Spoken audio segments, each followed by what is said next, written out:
Hello guys, welcome to our channel. आज हम class 12th के केमिस्ट्री का chapter number 7 alcohol, phenol and ether का एक्सरसाइज नंबर 7.4 करने जा रहे हैं। लेट रीड द क्वेश्चन में हमें क्या बोला है, explain why propanol has higher boiling point than that of the hydrocarbon butane. तो हमें बताना है कि जो प्रोपेनॉल है उसका हायर बॉइलिंग पॉइंट क्यों होता है than that of the butane, यानी कि प्रोपेनॉल का जो बॉइलिंग पॉइंट होता है वो ज़्यादा क्यों होता है और ब्यूटेन का बॉइलिंग पॉइंट जो है वो कम क्यों होता है। तो सबसे पहले अपन प्रोपेनॉल को अगर देखें तो वो क्या होता है, CH3 CH2 CH2OH।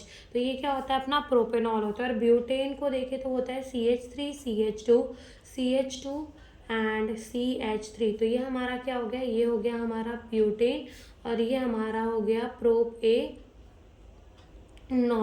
ठीक है, ये हमारा क्या हो गया, प्रोपेनॉल हो गया और ये हमारा क्या हो गया, ब्यूटेन हो गया ना। अगर हम देखें कि देखो यहाँ पर क्या है, यहाँ पे अपने ब्यूटेन के अंदर हाइड्रोजन बॉन्डिंग होने की कोई शक है? बिल्कुल नहीं, बिकॉज यहाँ पे कोई इलेक्ट्रोनेगेटिव एलिमेंट ही नहीं है जो हाइड्रोजन बॉन्डिंग कर सके।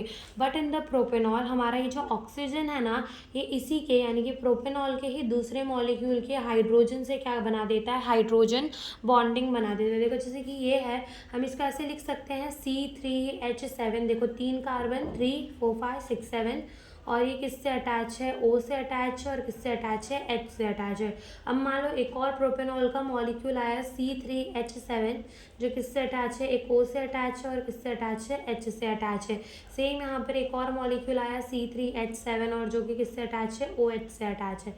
ठीक है, अब देखो यहाँ पर इनके बीच में क्या बन जाएगी, हाइड्रोजन बॉन्डिंग। ये क्या बन रही है, ये बन रही है अपनी हाइड्रोजन बॉन्डिंग। अब क्या हो रहा है कि ये प्रोपेनॉल मॉलिक्यूल के अंदर इंटरमॉलिक्यूलर हाइड्रोजन, इंटरमॉलिक्यूलर मतलब कि बिटवीन द मॉलिक्यूल क्या बन रही है, हाइड्रोजन बॉन्डिंग हो रही है between the molecule. That's why जो अपने प्रोपेनॉल है ना, इसको हमें ज़्यादा एनर्जी देनी पड़ेगी, इसको बॉईल करने के लिए हमें ज़्यादा एनर्जी देनी पड़ेगी इस हाइड्रोजन बॉन्ड को ब्रेक करने के लिए, और तभी ये जाकर कहीं बॉईल हो पाएगा।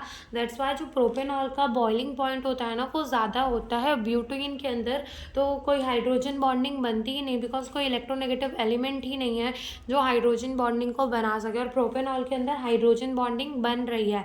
दैट्स वाई जो प्रोपेनॉल का बॉइलिंग पॉइंट होता है वो ज़्यादा होता है ब्यूटेन से। तो देखो हम इस क्वेश्चन को लिखेंगे कैसे, इसका आंसर हम लिखेंगे कुछ इस तरीके से। क्या लिखेंगे कि because of the hydrogen bonding के वजह से जो प्रोपेनॉल होता है उसका बॉइलिंग पॉइंट ज़्यादा होता है और जो ब्यूटेन होता है उसका बॉइलिंग पॉइंट कम होता है। तो हम क्या लिखेंगे, हम ये लिखेंगे propanol has much higher boiling point than butane. Propanol का मच हायर बॉइलिंग पॉइंट होता है अगर हम देखें ब्यूटेन से। This is due to the presence of the intermolecular hydrogen bonding. ये क्यों होता है, बिकॉज प्रोपेनॉल के अंदर क्या प्रेजेंट होता है, intermolecular hydrogen bonding.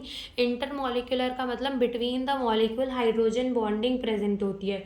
In the propanol the electronegative oxygen, propanol के अंदर जो इलेक्ट्रोनेगेटिव ऑक्सीजन होता है वो क्या करता है, atom of hydroxylic group. Electronegative oxygen जो है वो किसका है, हाइड्रोक्सिलिक ग्रुप का, वो एक हाइड्रोजन एटम से अटैच हो जाता है। और due to this intermolecular hydrogen bond के वजह से इंटरमॉलिक्यूलर हाइड्रोजन बॉन्ड बन जाता है प्रोपेनॉल के अंदर, और जिसकी वजह से इसकी जो बॉइलिंग पॉइंट है वो ज़्यादा हो सकती है। और हाइड्रोजन बॉन्डिंग सिर्फ FO और N के बीच में बन सकता है with hydrogen, that is fluoride, oxygen और नाइट्रोजन में। ठीक है, तो ये हमारे इस क्वेश्चन का आंसर हो गया। Thank you for watching the video.